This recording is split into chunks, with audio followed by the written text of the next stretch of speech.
नमस्कार दोस्तों, स्वागत है आपका रामानुज मैथ्स क्लासेस के चैनल पर। दोस्तों, आज मैं कोची थ्योरम जो सीक्वेंस टॉपिक में एक इम्पोर्टेंट पार्ट प्ले करती है उस पर बेस्ड, जैसे कि अभी दो थ्योरम्स हैं, Kochi first theorem on limit पर डिस्कस करेंगे। पहले मैं इसका जो स्टेटमेंट है वो एक बार पढ़ देता हूँ, उसके बाद इस पर बेस्ड एप्लीकेशन कुछ क्वेश्चंस करेंगे। दोस्तों, Cauchy first theorem on limit है कि यदि किसी अनुक्रम के लिए limit n tends to infinity a n equal to l, मतलब कि हमारे पास में अगर एक फाइनाइट वैल्यू या कोई इनफाइनाइट वैल्यू आती है तो limit n tends to infinity a1 plus a2 plus so on an divided by n के लिए भी वही वैल्यू सेम रहेगी। ये आपको खास ध्यान रखना है। सबसे पहले आप एक सीक्वेंस लेंगे, उसके लिए आप limit n tends to infinity लेकर के आपको कोई वैल्यू मिलती है, वही value a1 plus a2 plus so on an upon n के लिए भी वही सेम वैल्यू, दोनों का आंसर सेम ही आएगा। तो जब आप इस प्रकार का क्वेश्चन देखेंगे तो आप इसको इस तरीके से हल करके फिर दोनों को कंपेयर करेंगे और सेम वैल्यू पाएंगे। जहां सीक्वेंस an क्या है, वास्तविक संख्याओं का सीक्वेंस होना चाहिए। चलिए देखिए, इस पर बेस्ड हम एक क्वेश्चन शुरू करते हैं। काफी सारे क्वेश्चन इस थ्योरम पर आते रहते हैं। चलिए, पहला क्वेश्चन है हमारे पास में, टू प्रूव, सिद्ध करने के लिए है, to prove that limit n tends to infinity 1 upon n 1 plus 1 upon 2 plus 1 upon 3 plus so on 1 upon n की वैल्यू जो दोस्तों वो कितनी आनी चाहिए, दैट इज 0। ठीक है, दैट इज 0 आनी चाहिए। मतलब ये क्वेश्चन है कि to prove limit n tends to infinity 1 upon n bracket के बाहर है 1 plus 1 upon 2 1 upon 3 1 upon n की वैल्यू 0 आनी चाहिए। तो दोस्तों, इस प्रकार का क्वेश्चन अगर आपको आता है तो आपको कोशी's फर्स्ट थ्योरम ऑन लिमिट्स इसको सॉल्व करना है। सबसे पहले हमने इसमें कर दिया फॉर सॉल्यूशन की सपोज, ये हमने माना सपोज कि सबसे पहले आपको एक प्रकार का सीक्वेंस आपको कंसीडर करना पड़ेगा। नाउ लेट सीक्वेंस n की value 1 upon n and for all n is belongs to capital N है। ओके, वो मैंने आपको पहले ही बता दिया था कि ये जो सीक्वेंस का जो n होगा वो आपको एक वास्तविक संख्या होना चाहिए। This must be a natural number, अब एक बिलोंग्स टू कैपिटल N है, तो n equal to 1 upon n। अब हम ये वाला जो फर्स्ट इसका जो पार्ट है उसको चेक करेंगे, that is limit of n tends to infinity, और 1 अपॉन n की वैल्यू कितनी आ जाएगी आपको पता ही है, दैट विल बी 0। ठीक है, तो ये वाला जो आंसर आ रहा है वो 0 आ रहा है। अब हम क्या लिख सकते हैं, ये वाला पार्ट कंप्लीट हो गया, that is limit n tends to infinity, n की जगह मैंने ले लिया 1 upon n that is equal to 0। अब मुझे प्रूफ क्या करना है, मुझे प्रूफ ये करना है। ठीक है, तो अब आप लिख सकते हो कि Cauchy's first theorem on limit. ठीक है दोस्तों, now you can write down कि Cauchy's first theorem on limit, हमारा आंसर तक आया नहीं है, केवल इसका जो फर्स्ट पार्ट हुआ है कोचीज फर्स्ट थ्योरम ऑन लिमिट का हमारा फर्स्ट पार्ट हुआ है ये वाला। अब हम लिख सकते हैं कोचीज फर्स्ट थ्योरम ऑन लिमिट। हम क्या जानते हैं कि यदि हमारे पास में इस टाइप का कोई वैल्यू 0 हो जाता है, हम ये जानते हैं कि limit n tends to infinity an की वैल्यू जो होती है वो किसके बराबर होती है, that is limit of n tends to infinity a1 plus a2 plus so on an divided by n, दोनों की वैल्यू जो होती है l होती है। ठीक है दोस्तों, तो हमारे पास में इस क्वेश्चन में पर्टिकुलर वैल्यू l है वो कितना आ रहा है, 0 आ रहा है। ठीक है, तो मैं यहाँ से क्या लिख सकता हूँ, दैट इज की limit of n tends to infinity, मेरे को जो आंसर जो चाहिए था कि 1 अपॉन n, ये 1 अपॉन n वाली वैल्यू ये हो जाएगी, और a1 a2 जो an की वैल्यू है वो आपके अंदर वाली वैल्यू आ जाएगी, 1 plus 1 upon 2 1 upon 3 plus 1 upon n, that is की वैल्यू कितना आएगा, 0, क्योंकि हमारे पास में ये 0 आ रहा है। कैसे कि आपने जो an की वैल्यू थी 1 अपॉन n आ रही है, तो a1 कितना आएगा, a1 आपका 1 आएगा, दैट इज 1, a2 कितना आएगा 1 अपॉन 2 आएगा, दैट इज 1 अपॉन 2, a3 कितना आएगा 1 अपॉन 3 आएगा 1 अपॉन 3, an कितना आएगा 1 अपॉन n, और ये जो n है वो हमारे पास नीचे आ गया। तो इस पूरे पर्टिकुलर इस वैल्यू जो वैल्यू आई वो कितनी आ जाएगी, 0, वो वही आएगी जो limit n tends to infinity 1 upon n की आई थी, दैट इज। ठीक है, तो बहुत ही आसान सा तरीका है। चलिए, इसको बेस्ड हम एक दूसरा क्वेश्चन करते हैं, वो भी कुछ इसी प्रकार का है, और वो भी कई बार कंपटीशन एग्जाम के अंदर पूछा जाता रहा है। तो उसका क्वेश्चन ये है कि to prove limit n tends to infinity, जितने भी क्वेश्चन में आपके डिनोमिनेटर में 1/n, डिनोमिनेटर में आपके n आ जा रहा है, तो आप उसको कोशिश फर्स्ट थ्योरम ऑन लिमिट से उसको आप प्रूफ करने की कोशिश करेंगे। 2/1, 3/2, 4/3 plus so on n plus 1/n। दोस्तों इसकी वैल्यू आ रही है वो है 1। ठीक है, तो देखिए आपको पता चल जाएगा क्वेश्चन एग्जाम इस टाइप से आएगा कि ये लिखा हुआ है और आपको ABCD ऑप्शन में 0 1 2 3 करके वो देगा। ठीक है, तो आप उसको पता लगा सकते हैं कि भाई यहाँ पर मेरे पास में 1/n टाइप का आ रहा है, इसका मतलब मुझे कोशिश फर्स्ट थ्योरम ऑन लिमिट इसमें मैं लगा सकता हूँ। सबसे पहले मैं क्या कंसीडर करूंगा, दैट नाउ लेट जो मेरा सीक्वेंस an है दोस्तों, वो कितना हो जाएगा इस क्वेश्चन के अंदर, that is n plus 1/n। अब मुझे प्रूफ क्या करना है, दैट इज की limit of n tends to infinity. मैं अब an को चेक करता हूँ क्या वैल्यू आती है, तो limit of n tends to infinity n plus 1/n आ गया।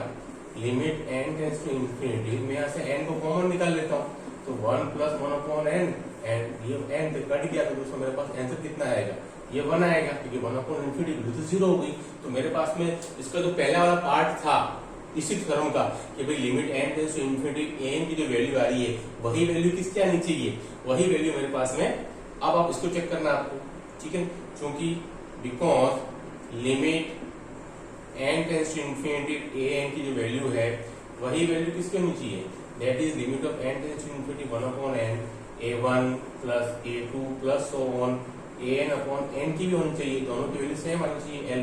दोस्तों मेरे पास में इसकी वैल्यू कितनी आ रही है, दैट इज दी 1। तो मेरे पास इसकी वैल्यू कितनी आएगी, इसकी वैल्यू मेरे को 1 ही आएगी। और ये क्या है, ये वाला जो पार्ट है वो ये वाला पार्ट है, आप चेक कर सकते हैं।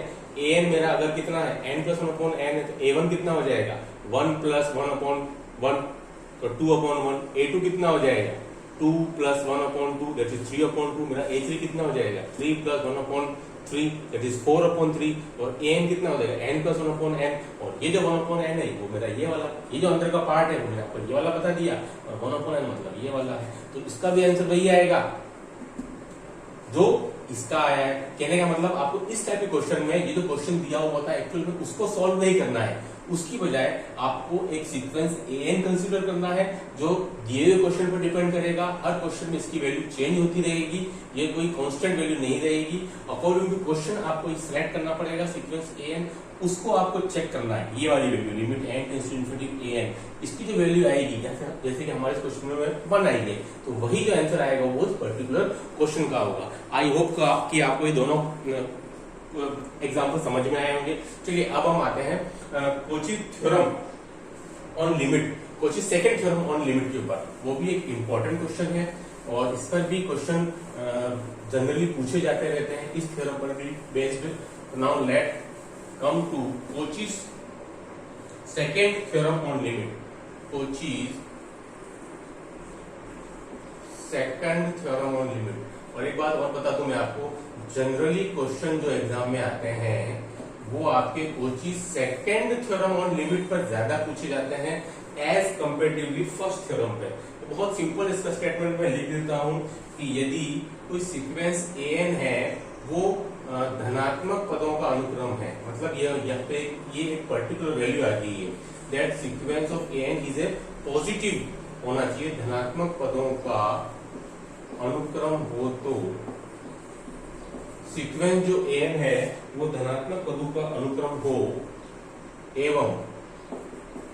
एवं limit n tends to infinity an plus 1/an equal to l, इसकी जो वैल्यू आएगी तो limit n tends to infinity an की पावर 1/n की वैल्यू भी वही आएगी l।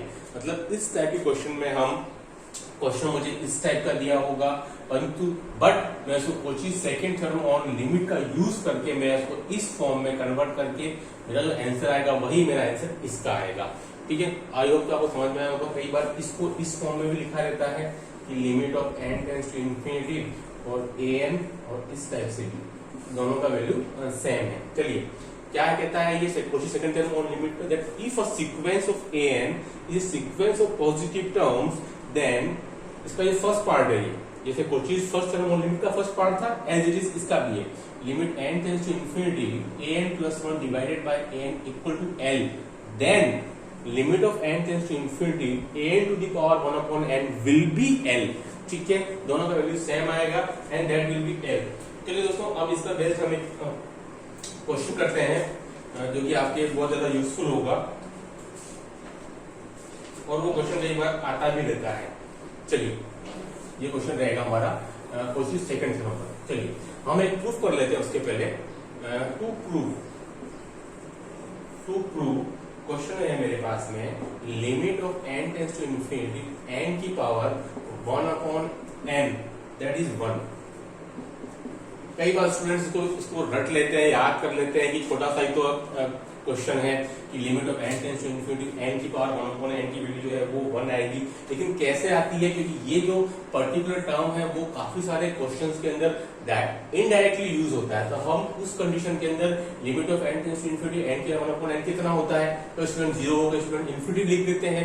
लेकिन मैं आपको बता दूंगा कि ये आता कैसे है दोस्तों। ये आता है Kochi second theorem on limit के अकॉर्डिंग। उसके बाद फिर इसका हम यूज आगे के क्वेश्चन में इनडायरेक्टली करते हैं, कहीं कहीं पर ये as a term wise use में आ जाता है। चलिए नाउ लेट मैं एक सीक्वेंस कंसीडर करता हूँ। सीक्वेंस जो दोस्तों मेरा हो जाएगा दैट इज n, तो n प्लस 1 टर्म फिर हो जाएगी n प्लस 1। चलिए अब मैं निकाल लेता हूँ an plus 1 upon an that is limit of n tends to infinity type का। तो limit of n tends to infinity और n प्लस 1 अपॉन n, तो दोस्तों इसकी वैल्यू कितनी आ जाएगी, दैट इज 1। ये तो हम ऑलरेडी निकाल चुके हैं, हमको आता ही है। ठीक है, तो इसकी वैल्यू 1 आ रही है, तो इसलिए according to, so now according to Cauchy's second theorem on limit, Cauchy's second theorem on limit, जब हमारे पास में limit of n tends to infinity an plus 1 upon n की वैल्यू जो l आई है, वही दोस्तों किसकी आनी चाहिए, that is limit of n tends to infinity an की पावर 1 अपॉन n की वैल्यू भी मेरे को कितना आना चाहिए, दैट इज 1। ठीक है, तो आप देख सकते हैं n कितना माना हमने, n माना है, दैट इज n, इसकी पावर 1 अपॉन n है तो कितना आ गया, that is 1। Okay, I hope कि आपको समझ में आया होगा कि जब मेरे को limit of n tends to infinity n plus 1 upon n की वैल्यू 1 आ रही है, तो उसके according limit of n tends to infinity n, मेरा n कितना n है ना, दैट इज n की पावर 1 अपॉन n भी कितना आएगा, 1। ठीक है, तो आई होप कि समझ में आया होगा कि limit of n tends to infinity n की पावर 1 अपॉन n की जो वैल्यू होती है वो 1 कैसे आती है। ठीक है, आज जो हमने डिस्कस किया है कोचीज फर्स्ट थ्योरम पर बेस्ड कुछ क्वेश्चंस का और कोचीज सेकंड थ्योरम पर बेस्ड कुछ क्वेश्चन का। आगे भी मैं मेरी वीडियोस में इसी प्रकार के टॉपिक्स लेता रहूंगा। अभी कोचीज सेकंड थ्योरम पर बेस्ड कुछ क्वेश्चन बाकी हैं जो मैं आपको अपने आगे की वीडियोस में मैं आपको डालूंगा। Please keep watching, sharing and subscribe my channel. Okay, thanks.